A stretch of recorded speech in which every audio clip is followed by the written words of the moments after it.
شاری سلێمانی پاڵەوانتی کارەتییانەکانی کوردستان کۆتایی هاتو وەک پیشەی هەمیشەیی یانەی پێشمەرگەی سلێمانی توانی نازناوە کە بەرز بکاتەوە تا ئێستاش نەیهێشتۆ هیچ گیانەیەک جامەکەی لە چنگ دەربێنێت.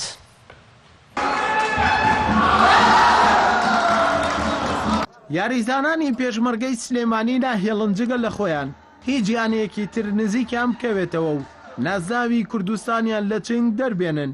لە شاری سلێمانی دوای 4 ساڵ لە چاوەڕوانی یانەکان بۆ ئەنجامدانی پاڵەوانێتی کاراتی گەیشتن و بە بەشداری 18 یانە بۆ هەردوو جۆری کاتا و کۆمیت پاڵەوانێتی کاراتی یانەکانی کوردستان بڕێوە چوو. جارێ بۆ ساڵی 2019 بودجەکەمان مسۆگەر کردووە هەتا سەری ساڵ.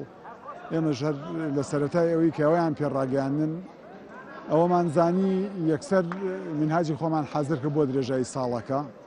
ئەم ڕۆژۆک و بەڕێستان دیتان زۆر بەپەرۆشەوە هەموو یانەکانی شارەکانمان بەشداریان کرد و پاڵەوانێتی کتابڵی سەرکەوتومان بردەسەر کە ئێستاوی کە لێرە حازر بێ.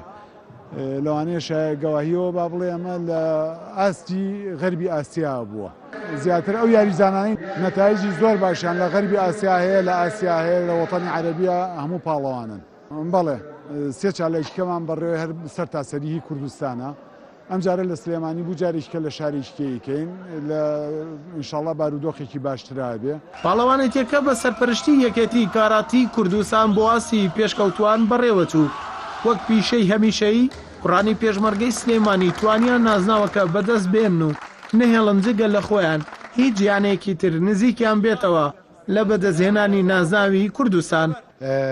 دیارە دوای خۆتان کە هەروەوتان دوای چەند ساڵەوە یاری کوردستان نەکراوە و خۆشبەختانە هەموو یانەکانی کوردستان ئاستی هەولێر و سلێمانی و کەرکووک و هەڵەبجەوە هەمووی ئاستی بەرز بووەتەوە لەخوا بەزیابێ.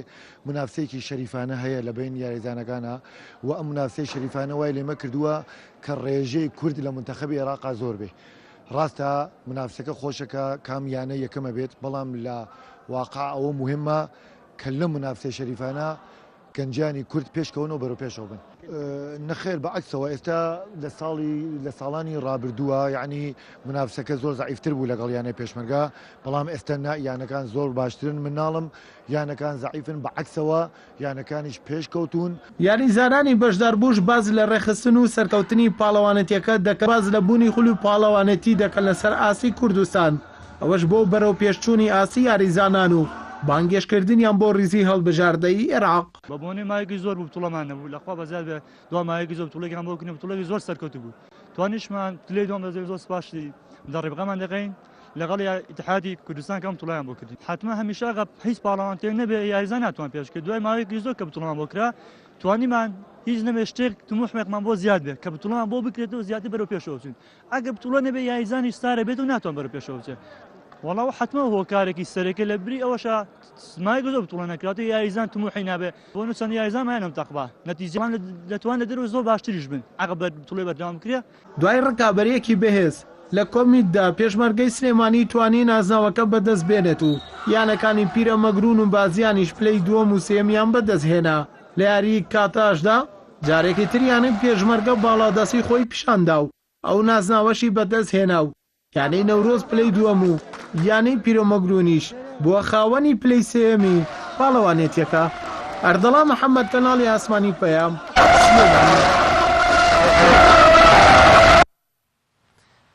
باسکە یانەی دووبەستوانی سەرکەوتن بەسەر قەڵای میوانداری تۆمار بکە و بێتە پێشەنگی یانەکە.